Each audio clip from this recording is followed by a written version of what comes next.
do our official intros now, but as we said, welcome everyone. It's great to see so many of you. If you're happy to, I'd love to sort of have everyone introduce themselves in the chat, because I know we have quite a few different organizations who are attending today, and we'll utilize the chat sort of later on in the session as well. But just as a bit of housekeeping, bit of background, definitely feel free to use the chat if your backgrounds allow. Just because we're recording this session, it can be helpful if everyone can stay on mute, just so if there aren't any rogue pets or doorbells ringing. But do make yourself feel comfortable. Do feel free to ask questions, and I'll make sure I answer them as we go along. And just as a bit of context, so these sessions are delivered by myself and Grace through the Kent and Medway Healthy Workplaces program, which is a free workplace wellbeing scheme and award structure that organizations like your own have been participating in, and that's how they're accessing these sessions today. So in terms of what we are going to be covering with our bone health session, we've got just a few sort of define the terms, make sure everyone's on the same page, then look at sort of what we can do to improve our bone health and help prevent some of these conditions, and then look at putting it into practice. So how can we actually have a few sort of top tips along the way about how to actually start to implement some of these things. But to sort of crack on and just make sure we're all on the same page in terms of defining the terms. So when it comes to our bones, there's a couple of sort of health conditions that you may have heard before. One of them is one of the most common health conditions, or bone health conditions, which is osteoporosis. So that's where this visual here kind of demonstrates where our normal bones, they're living tissues, they're actually quite spongy, and that's what we see here in this kind of first circle. But osteoporosis is the health condition that sort of refers to when the bones have become more and more fragile, and they're more likely to break or more likely to have a fracture. And that's where the second or this third and fourth image here circle is, where the bones have started to become weaker. They've lost some of their bone mineral density, and so there's more and more kind of holes within that sort of sponge structure, which just makes them more likely to have a fracture. So that's what can happen. It happens over time. It's silent. It's very hard to know if you are developing these things without having sort of clinical diagnostic criteria to test these things. And often the most, the sort of first symptom that someone has to know that they have osteoporosis is a fracture. So they've broken their wrist, they've broken their hip or something, they get an x-ray, and then they see actually they've had osteoporosis. So it is really important to focus on what we can do to prevent that. But if you've had a conversation with your doctor before, they may have talked about osteopenia, and that's kind of just the stage before osteoporosis. So you might not have the sort of clinical diagnosis criteria for it to be considered osteoporosis, but it might be osteopenia. So we're starting to see this bone loss, but it's not quite there. And it doesn't mean it's always going to become osteoporosis. It just depends on a few factors. The other one that kind of gets thrown around but is a separate condition is osteoarthritis. So it's actually the most common form of arthritis. It really literally just means of inflammation of the bone, but it's more often sort of the symptoms, having really painful joints and really stiff joints, particularly in sort of your knees, hips, things like that. It also sometimes is sort of considered a normal part of the aging process, but like for all of these health conditions, it's actually not. It isn't considered part of the normal aging process, despite it being really, really common. So what can we do about it? So just in terms of our bone health, our bones are living tissues, as I said. They're constantly in a state of renewal because they're laying down more bone cells and forming, so as we're age, we're increasing our bone mass. And we start to reach our peak at how much sort of peak bone mass we're ever going to have in our early 20s. So if we're sort of past that era in our lives, it's still okay, but that's kind of where we've done it. And then around our 30s to 40s is when we start to sort of see that decline. That decline is much more impactful or more quickly for women, and that's due to the fact that we go through the menopause, and we'll talk about why that influences. But over time, women have that sort of sharper decline, but around our mid 60s to 70s, it starts to have the same rate as men, and that's just over time we start to lose some of our bone mass. So that being said, it's really important that we can try to sort of bank up as much bone mass density as we can in our early years, to have as much as we can so we're not losing as much. And actually, there was found a 10% increase in bone mineral density in our youth can decrease the likelihood of an osteoporotic fracture by 50%. So again, if you have children, adolescents, doing these things to help build their bones, doing strength training, resistance training, we'll talk about all these things in a second. We want to build up that bank as much as we can. And then if we're in our older years, it's still not about just kind of accepting that we're going to have this decline. There's healthy lifestyle factors that we can do to help make that sort of decline not as sharp. So that's what we want to focus on. Some risk factors, though, are relevant for osteoporosis as a health condition. There are some things that we can't necessarily change or control, and that's this left-hand column. So there's a really strong genetic component to developing osteoporosis. So if you have a family history of that, again, I used to work with a dietitian who had this really great phrase who said, think of, if you have a genetic risk for something, think of it like a light switch. So that switch might be there, but it doesn't necessarily mean it's going to turn on. It doesn't necessarily mean you're going to develop osteoporosis, because there are other things we can control, but it is important to be aware of that. Again, as I mentioned, sort of women are more likely to develop osteoporosis, but men can get it just as well. Anyone over the age of 45, that is a risk factor for osteoporosis. There are certain ethnicities that tend to have a higher frequency, a higher incidence of osteoporosis, so Caucasian and Asian descent do.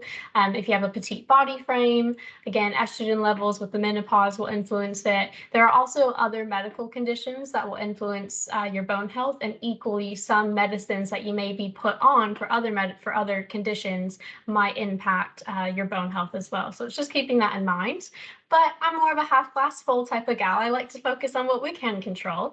And that's where this right-hand column really is. So there are things that we can do to help look after our bone health and even actually try to prevent osteoporosis. So those are things around physical activity, having a nutrient-dense diet, limiting our alcohol and caffeine, and quitting smoking if we do smoke. And that's really what we're going to focus most of this session on now.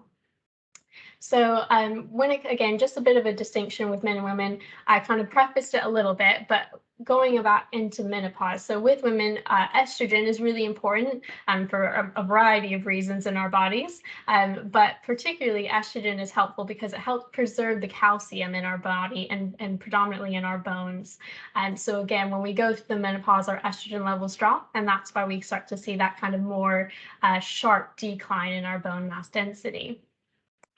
In fact, actually, we can lose about 20% of our bone density in the 5 to 7 years after menopause. So again, it's quite a sharp decline there. And most often, osteoporosis is diagnosed when someone has a fracture. So it's very hard to know if you have it unless you kind of are doing these sort of clinical tests.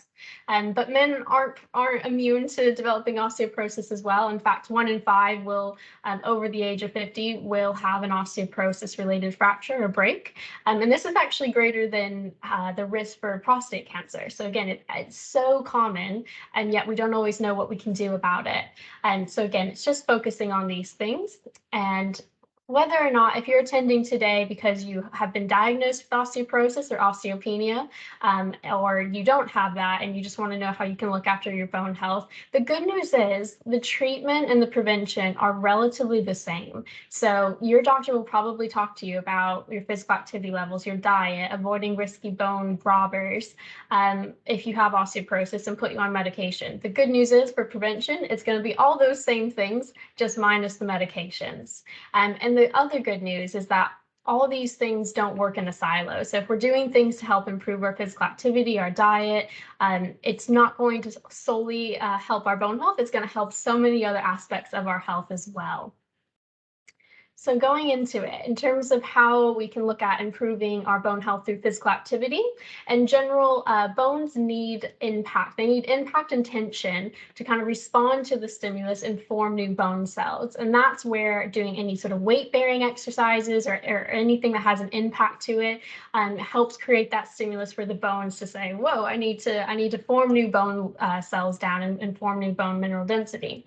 And that's why physical activity is actually the only single intervention intervention that can prevent falls, because as strong as we can be, we also need to engage our nervous system and our muscle system to respond and to adapt to if we're on unstable surfaces. And that's where it's really important if you do have an osteoporosis diagnosis. So in general, the best things we can do for our bone health is to follow the Chief Medical Officer's physical activity guidelines, which is this image here.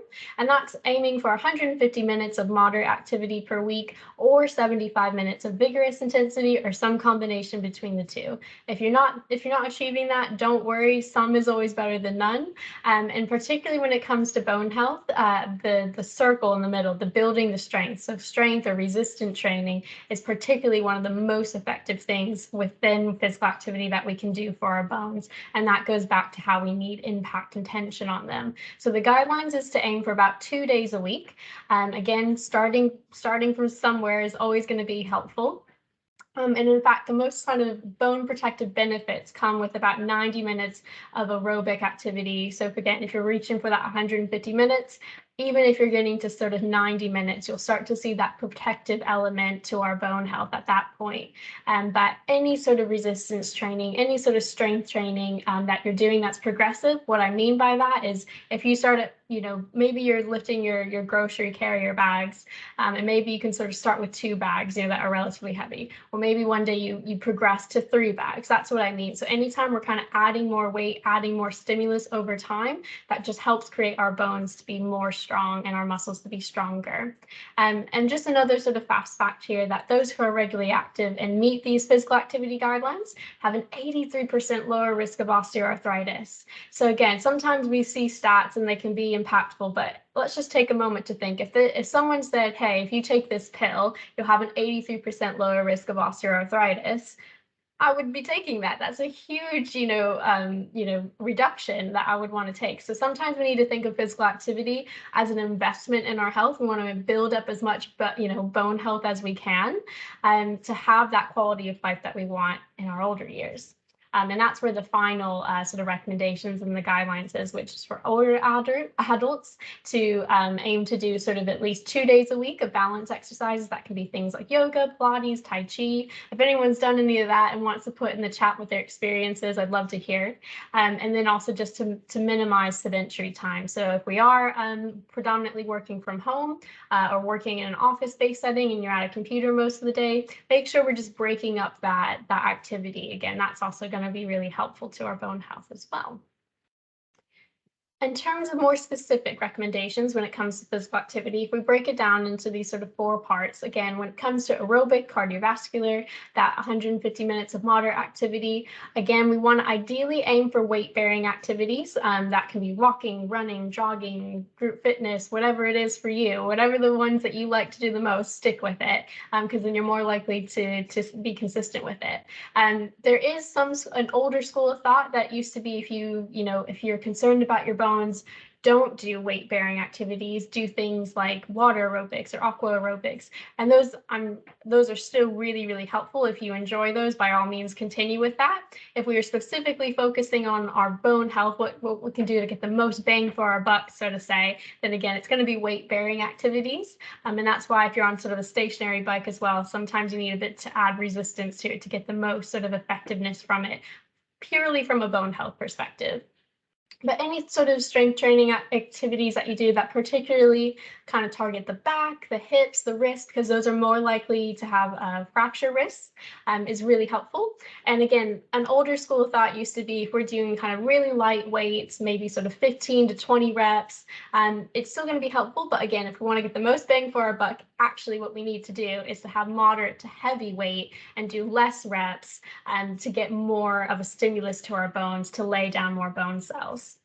Improving our posture and gait is also going to be really helpful as well, because again, over time with that loss of bone mass, we can also start to have more curvatures in our spine. So again, keeping really nice, strong back, strong postures. And I see everyone starting to sort of adjust their shoulders as we speak. But those things can be really helpful. And then also making sure we're breaking up those prolonged periods as well is great. And then the balance and coordination. So that could be things like Tai Chi, yoga. And the other really important thing to consider with balance activities is we need to have a really strong core and strong ankles to keep us balanced when we're up on our feet. And the core is made up of actually over 20 different muscles. So just doing things to help strengthen our core also is going to improve our balance in addition to ankle. It is important to note, though, that if you do have osteoporosis and you've been sort of identified as having a high fracture risk, then you do need to take some caution when it does come to impact activities, and always, follow the guidance of what your GP says. Moving on to preventing loss of bone health from our diet, there are two particular nutrients that are really important to our bone health, and you may be familiar with them. So that's calcium and vitamin D. So calcium is sort of the building block of our bone tissues. About 99% of our body's calcium is stored in our bones, actually. And vitamin D really goes hand in hand with calcium, so they work to help absorb that calcium. There has been some research that linked too much vitamin A had an increased risk of bone fracture.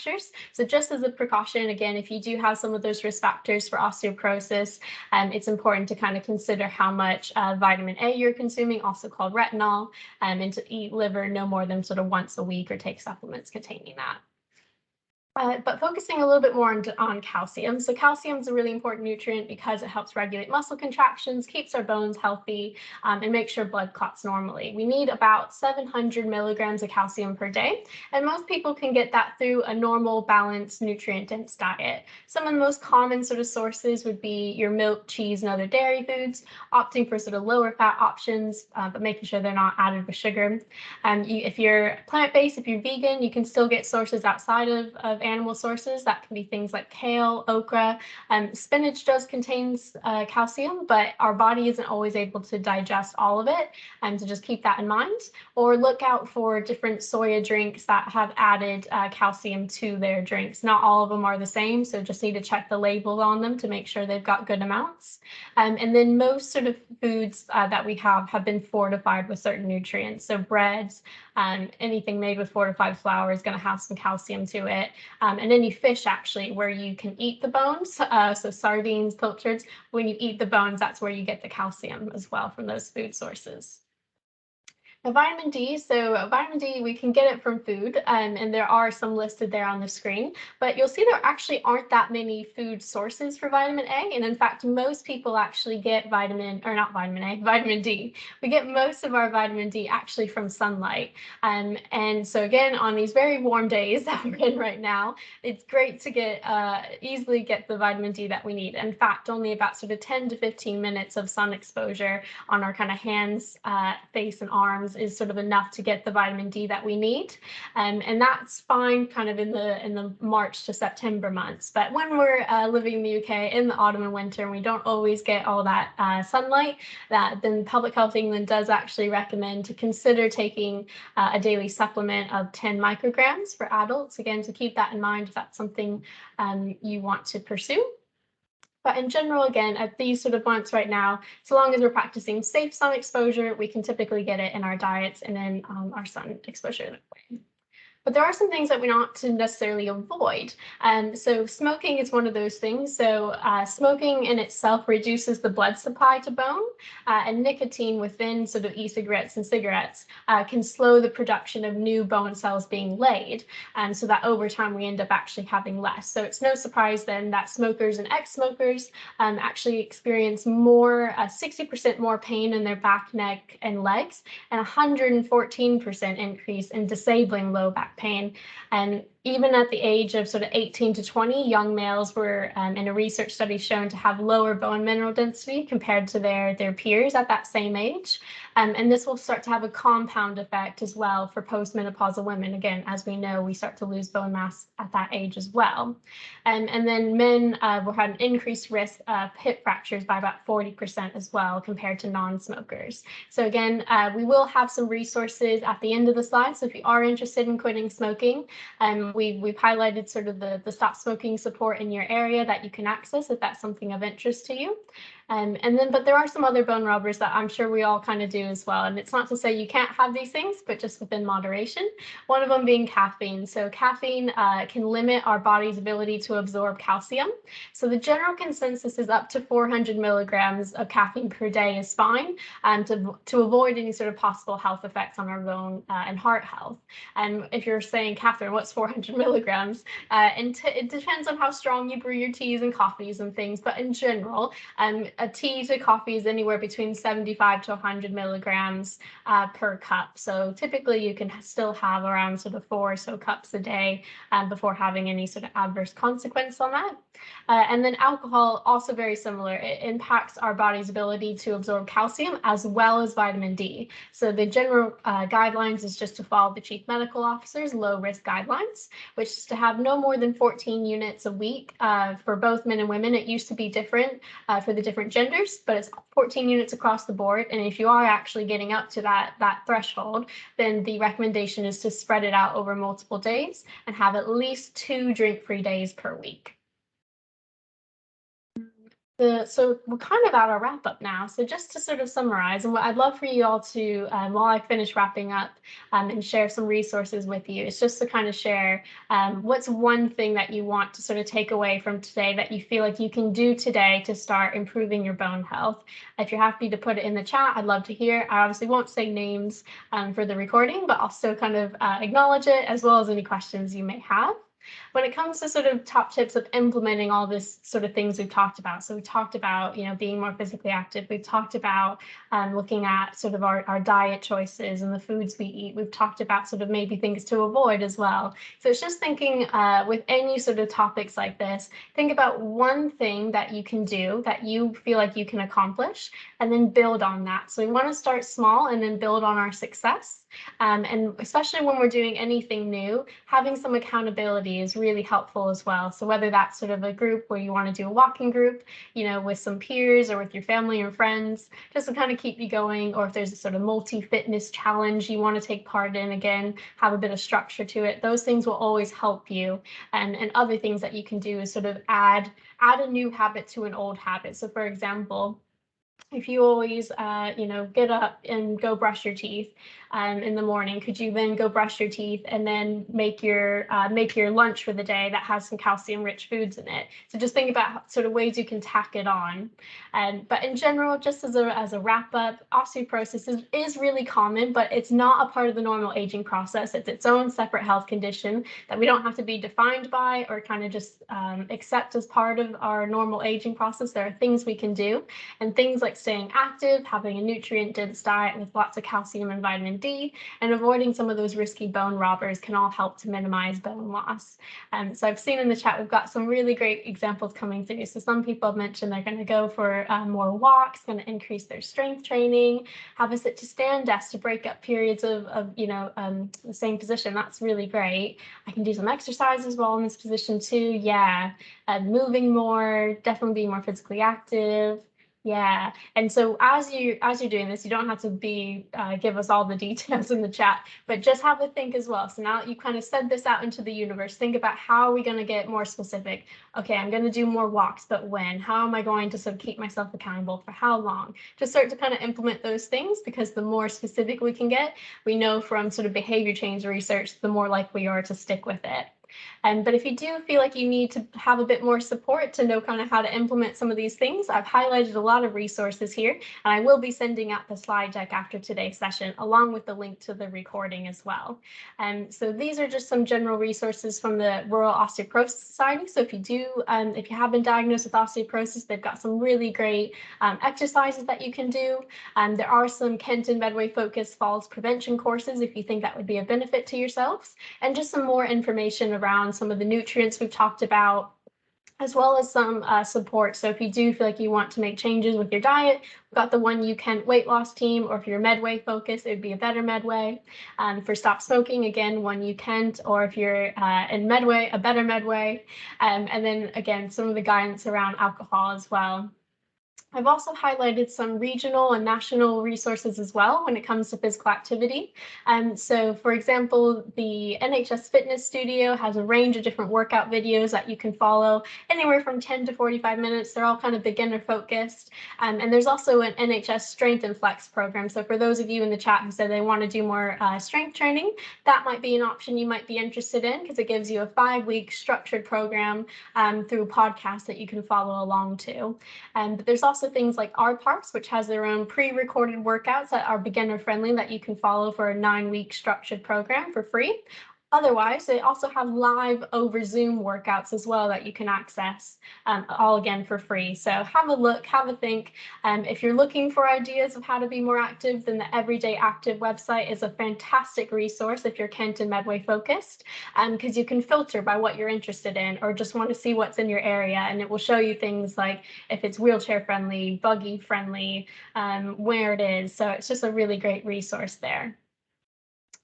And then to wrap up, so I'll leave this slide open here for a second, and I'll just put in the chat one more time our 2-minute satisfaction survey. So this is just a very, very quick anonymous survey I would really love if you could fill out today, because this is sort of our final session of this summer series. So this was a bit of our pilot project, delivering these webinars. So we'd love to get your feedback, what's worked, what hasn't. So as we're planning sessions in the fall, we can take that on board. So at the moment, we're still finalizing some guest speakers, but we know we'll be doing some sleep webinars, so topics around sleep in September, and then another topic on menopause health in line with World Menopause Day in October. So keep an eye out for that. We'll probably open the registrations in early August, and we'll make sure all that information is kind of shared with our well-being leads at your different organizations, and then they can share that with yourselves. I'll go ahead and stop the recording now. So if anyone did have any questions that they wanted to ask me, you can go ahead and do so.